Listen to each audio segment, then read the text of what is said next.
Okay, hello everybody. Welcome to Korean Atlanta Mentorship.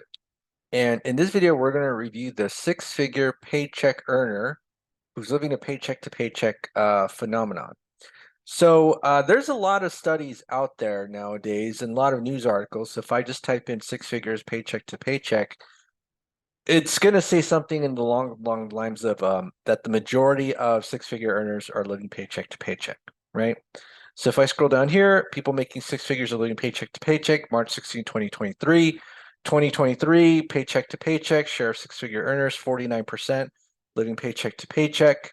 Close to half of Americans earning more than $100,000 say they're living paycheck to paycheck, and so on and so forth. So just looking at these, we can pretty much say that about half of the people who make six figures or more are living paycheck to paycheck, right?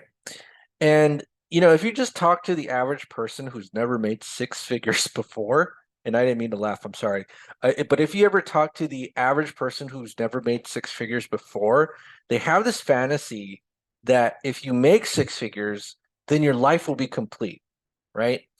And I remember when I used to be broke and poor, although at the time I didn't have too many expenses, and I always thought like, hey, if I made maybe like $3,000, $4,000 a year, or not a year, $3,000, $4,000 a month, that would be pretty sweet, right?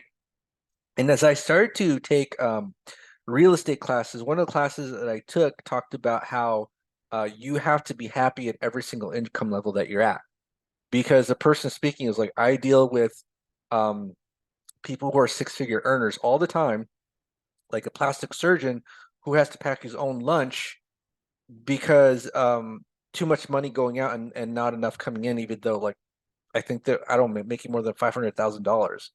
And that blew my mind. Like I'm not gonna be kidding. Like that blew my mind because I was at a point where if I had just made $3,000 a month, I was pretty happy. Like that's more than enough for me. And maybe just because I have low standards. But I'm going to talk about at what level where it goes wrong when you have a six-figure income and you're still living paycheck to paycheck. So there's really two levels of problems when it comes to money. So the first one is an income problem. So basically, if you make less than, I'll say $50,000, right? If you make them less than $50,000, you need to work on making more income, right? Whether it's selling products, potions, side hustles, possibly Uber, although I don't, I did Uber and I don't recommend it.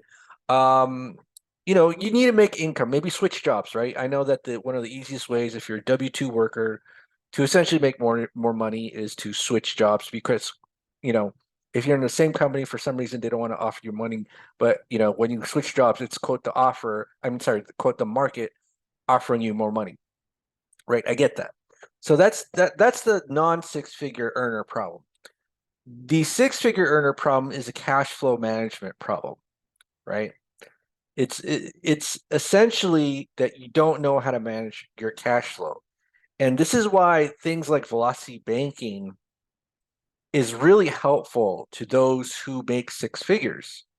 Because what's happening is you learn things one of the problems why velocity banking is needed is because of the phenomena of segregation of income, right? So what does that mean?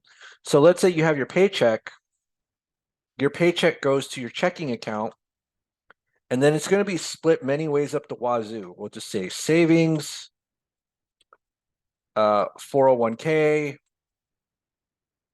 credit card, and we'll say that if you're a six-figure earner, you have several credit cards, right? Credit card, oh, I can't even spell. Two, credit card, three, what else? Student loan, right? Student loan.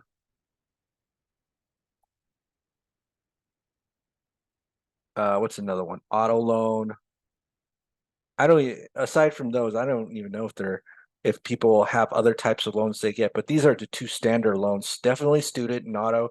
And if you're, let's say, a six-figure doctor, you're probably gonna have six figures of debt. So let's just figure out which one charges interest. So interest rate here, interest rate there, interest rate there, interest rate there, interest rate there. And let's go ahead and highlight these to figure out where the drains of our cash flow are, right? So if we have money in savings and we just leave it there, and we have credit cards and loans at 6 to 20% interest, and a savings account that gives you 0.001% interest or something like that, and then you get taxed on the earning, you can kind of see where this cash flow management problem comes from. So basically, your money goes to the checking account, then it gets split here, split here, split here, here, here. You're probably going to make minimum payments. You split here and here. You're probably not going to pay more than the loan because you lose that liquidity in your money. And again, maybe you might use a credit card and backup, but that leads to the segregation of income, right? And so this is why, as someone who makes money, I've always been able to sleep well at night, and I've never had this issue of, oh, I'm living paycheck to paycheck, right? Because I know how to work the money. I know how to pay off a quarter of the mortgage in a year because I can control the flow of money, right? I have control over my liquidity, and I'm able to erase debt easily because once I erase debt by moving it to an operating account that's essentially my credit line, I'm able to free up debt, which frees up cash, or eliminate debt, which frees up cash flow. And we're not going to go over detail what velocity banking is about, but I'll put a link to Velocity Banking 101 and 102 down below if you want to get a great foundation of what velocity banking is about. But my point is that the six-figure earner problem isn't like, oh, make more money and then your life will be better. It's a cash flow management problem. And if you want to go to the extreme, like look at lottery winners, right? Lottery winners lose their money because they have a cash flow management problem. They just spend up the wazoo and they have no idea where it goes, and they don't have. And also, you can kind of think of that as an income problem too, because they don't have income coming in, even though they have a lot of it or a lot of money, right? So this is just kind of me expressing my thoughts about what the six-figure earner problem is and why velocity banking is needed, right? It, like I said before, I mean, I could just give you my personal testimony. I am not part of the statistic where I can't sleep at night and I'm living paycheck to paycheck. In fact, I feel like my life is a little bit too comfortable, to be honest, but that's another story. But one of the reasons why my life is comfortable, more comfortable than other people's, is because I understand this problem of segregation of income, right?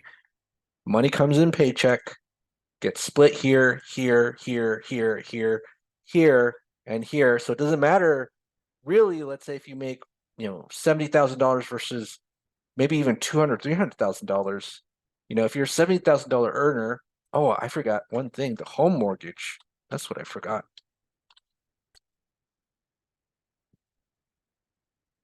Okay, so let me do this. Okay. So let's say that you're a doctor, right? So if you're a doctor, maybe you need that Mercedes Benz. So this is going to be a much higher auto loan.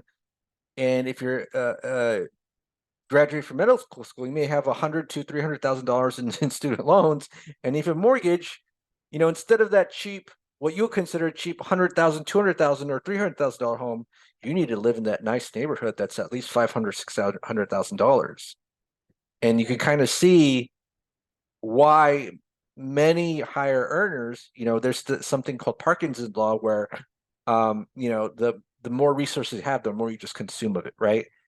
And it's easier to consume more of your resources if you're not using it efficiently, especially with this segregation of income concept. You don't want to split your money all over the place and then wonder what happened to your cash flow. It's all eaten up, right? It's all eaten up because it's, you have to pay a credit card, you have to do this, student loan, auto loan, home mortgage, split up everywhere. What you want to do is when you're doing velocity banking, put your money to one place and make it work from there.